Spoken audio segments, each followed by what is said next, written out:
Educational platform के इस YouTube channel में आप सभी दर्शकों का बहुत बहुत स्वागत है। आज का हमारा यह एपिसोड उन विद्यार्थियों को समर्पित है जो बीएड 2023-25 के लिए एंट्रांस टेस्ट दिए हैं, सीईटी का टेस्ट दिया हुआ है तथा उनके रिजल्ट 20 और 21 अप्रैल को प्रकाशित हो चुके हैं। अब आगे की जो प्रक्रिया है बीएड में नामांकन के लिए, वह प्रक्रिया कैसे कैसे संपन्न होगी, इन सभी बिंदुओं को हम अपनी इस वीडियो के माध्यम से आपके सामने रख रहे हैं। उम्मीद करता हूं कि आप हमारे इस प्रयास को निश्चित रूप से प्रमोट करेंगे और हमारे इस यूट्यूब चैनल को लाइक, शेयर, सब्सक्राइब तथा कमेंट्स जरूर दें। इसी उम्मीद के साथ कि हमारा यह आज का एपिसोड आपके लिए बहुत ही कारगर साबित होगा। आप हमारे इस वीडियो को आखिरी तक देखें। जहां कहीं भी समस्या हो, कमेंट्स बॉक्स में जाकर अपनी समस्या को लिखें और मैं आपकी इस समस्या को दूर करने का पूर्णतः प्रयास करूंगा। बीएड की काउंसलिंग कल से शुरू हो रही है। वैसे विद्यार्थी जिन्होंने बीएड के लिए 2023-25 के सत्र में एंट्रांस टेस्ट सीईटी टेस्ट दिया हुआ था, उनकी रिजल्ट प्रकाशित हो चुकी है। 20 और 21 अप्रैल को प्रकाशित हुई है। अब आपके काउंसलिंग की प्रक्रिया शुरू हो रही है। इसमें क्या क्या करने हैं, आपको कैसे करने हैं, इन सभी बातों का मैं डिटेल्स में आपके सामने इसको स्पष्ट कर रहा हूँ। ललित नारायण मिथिला विश्वविद्यालय की ओर से तिथि जारी, अंतिम तिथि 3 मई रखी गई है। किस बात के लिए? तो बीएड की काउंसलिंग के लिए।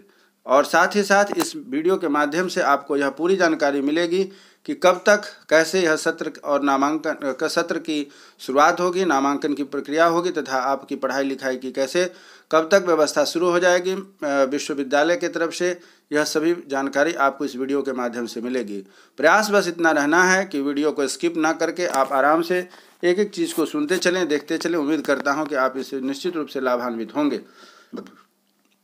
दरभंगा जो ललित नारायण मिथिला विश्वविद्यालय ने 2 वर्षीय बीएड व शिक्षा शास्त्र में नामांकन के लिए ऑनलाइन काउंसलिंग की तिथि जारी कर दी है। 2 वर्षीय सीईटी बीएड 2023 के राज्य नोडल पदाधिकारी प्रोफेसर अशोक कुमार मेहता ने शुक्रवार को बताया कि सीईटी बीएड 2023 की संयुक्त प्रवेश परीक्षा में सफल हुए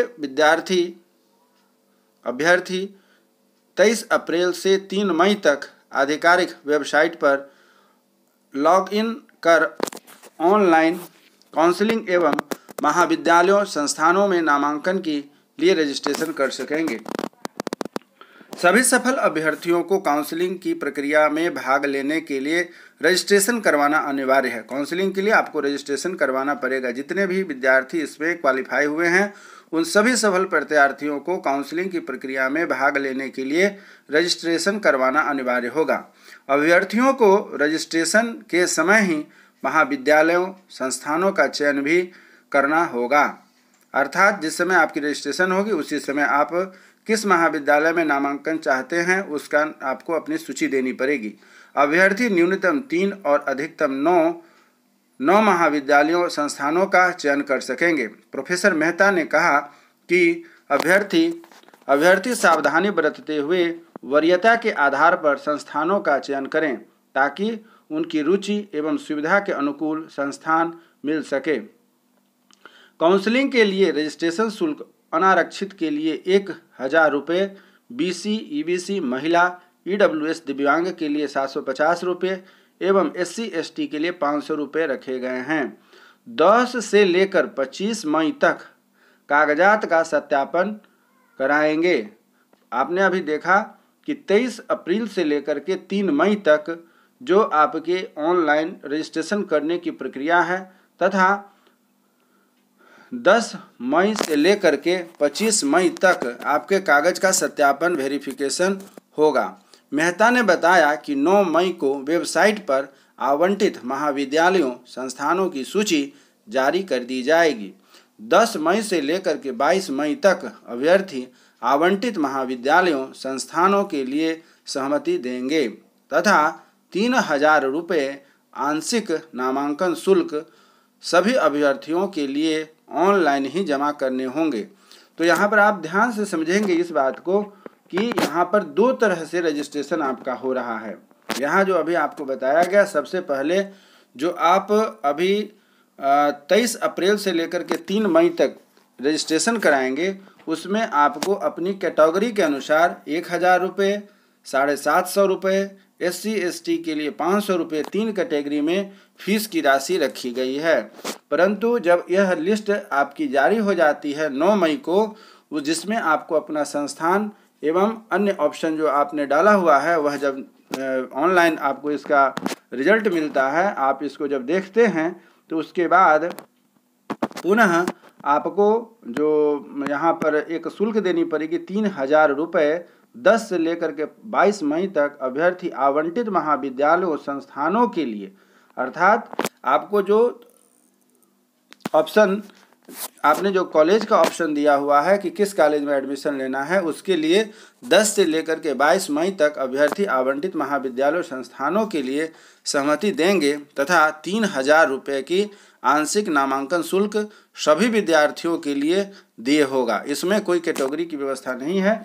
सभी बच्चों को, चाहे वह रिजर्वेशन में हो या जनरल में हो, सभी बच्चों को 3000 रुपये का आंशिक भुगतान करना है, जो ऑनलाइन ही किया जाएगा, ऑनलाइन ही जमा होगा। इसके बाद 10 से लेकर के 25 मई तक अभ्यर्थी आवंटित महाविद्यालय में पेपर सत्यापन करवाएंगे। 10 से लेकर 25 मई तक आपको अपने पेपर सत्यापन अर्थात डॉक्यूमेंट्स वेरिफिकेशन करवाने हैं। पेपर सत्यापन के बाद नामांकन ले सकेंगे।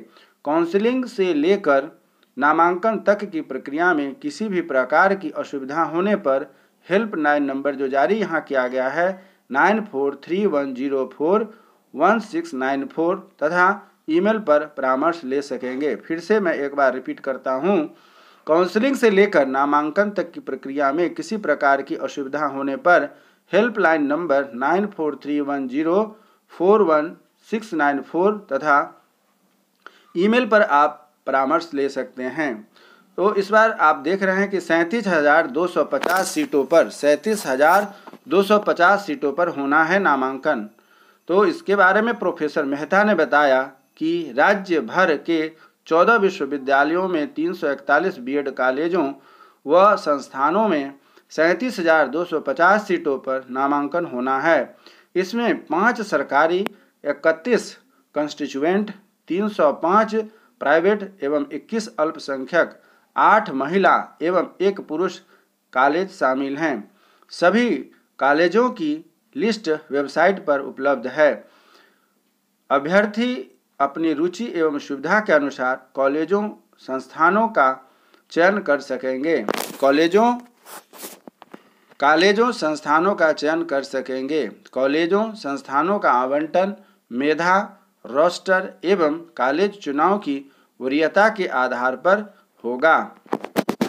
इसके साथ ही साथ कुछ और भी महत्वपूर्ण बातें हैं जिससे मैं आपको ध्यान आकृष्ट करना चाहता हूं। 9 मई को आवंटित संस्थानों की सूची जारी कर दी जाएगी। 9 मई को आपको यहाँ पर जो कहा जा रहा है इस चीज़ को आप ध्यान देंगे। 9 मई को आवंटित संस्थानों की सूची जारी कर दिया जाएगा विश्वविद्यालय के द्वारा तथा 10 से लेकर के 22 मई तक जमा किया जा सकेगा नामांकन की आंशिक राशि, जिसकी वह राशि है 3000 रुपये। काउंसलिंग के लिए कैसे करें रजिस्ट्रेशन, इसका शॉर्टकट में एक बार आपको फिर से समझाया जा रहा है, ध्यान से सुनिएगा। पहला है कि आधिकारिक वेबसाइट पर रजिस्ट्रेशन ईमेल एवं पासवर्ड के द्वारा लॉगिन करें। दूसरी प्रक्रिया यह है कि रिजल्ट एवं रैंक को सत्यापित कर लें। उसके बाद है कि नामांकन के लिए विश्वविद्यालय का चयन करेंगे। उसके बाद एक ही विश्वविद्यालय अथवा एक से अधिक विश्वविद्यालय से न्यूनतम 3 और अधिकतम 9 संस्थानों का चयन कर सकेंगे। यहाँ देखिए एक चीज़ मैं आपको बताना चाहता हूँ, जब आप काउंसलिंग के समय कॉलेज का चयन करेंगे उस समय या तो एक विश्वविद्यालय या एक से अधिक 2 विश्वविद्यालय को आप चयन कर सकते हैं। साथ ही साथ जब महाविद्यालय के चयन की बारी आएगी तो उसमें कम से कम 3 महाविद्यालय या अधिक से अधिक 9 महाविद्यालय का आप चयन करेंगे। लेकिन अपनी जो सहूलियतें हैं उनकी सुविधा को ध्यान में रखते हुए आप 3 या अधिक से अधिक 9 महाविद्यालय का चयन करेंगे। ठीक है। महाविद्यालयों को वरीयता के क्रम में व्यवस्थित करें। वरीयता के क्रम में व्यवस्थित करने से अभिप्राय यह है कि आप किस महाविद्यालय को सबसे पहले चाहते हैं, उसके बाद किसको चाहते हैं, उसके बाद किसको चाहते हैं, अर्थात अपनी चॉइस को डिसेंडिंग ऑर्डर में भरते जाइएगा। इस प्रकार से महाविद्यालयों को वरीयता के क्रम में व्यवस्थित करना है। उसके बाद चुने गए कॉलेजों को पुनः जांच कर लें, जिसका आपने चूज़ किया है उसको फिर से जांच कर लें और फिर उसे सेव करें। अगला पॉइंट होगा कि इस सभी प्रक्रियाओं को पूरा करने के बाद ऑनलाइन रजिस्ट्रेशन शुल्क जमा करें। अर्थात आप जब अपनी चॉइस डाले गए कॉलेजों को महाविद्यालय से संतुष्ट हो जाते हैं तब आपको अपना रजिस्ट्रेशन शुल्क जमा करना है। शुल्क सफलतापूर्वक जमा होने पर उस पेज का फाइनल प्रिंट आउट जरूर ले लें।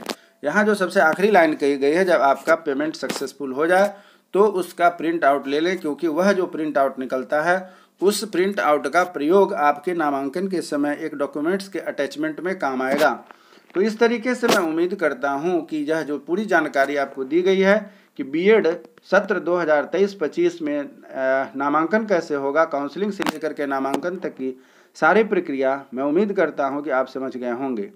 चलिए, उम्मीद करता हूँ कि आप एक सफल, कुशल और शिक्षित तथा प्रशिक्षित बीएड छात्र बन करके अपने महाविद्यालय से निकलेंगे। इसी शुभकामना के साथ कि आप एक अच्छे शिक्षक बन करके अपने ट्रेनिंग कॉलेज से निकलें और अपने इस प्रक्रिया को, नामांकन की प्रक्रिया को अच्छे से पूरा करें। चलिए, उम्मीद करता हूं कि मेरा यह प्रयास आपको निश्चित रूप से समझ में आया होगा तथा काफ़ी उपयोगी और सहायक सिद्ध होगा। तब तक हम सभी एक नए वीडियो का इंतज़ार करते हैं जिसमें इससे रिलेटेड और कुछ जानकारी होगी जो मैं आपके साथ शेयर करूंगा। तब तक स्वस्थ रहें, मन लगा करके पढ़ाई करें तथा अपने भारत के निर्माण में अपना योगदान देने के लिए तत्पर रहें। तब तक के लिए जय हिंद, जय भारत।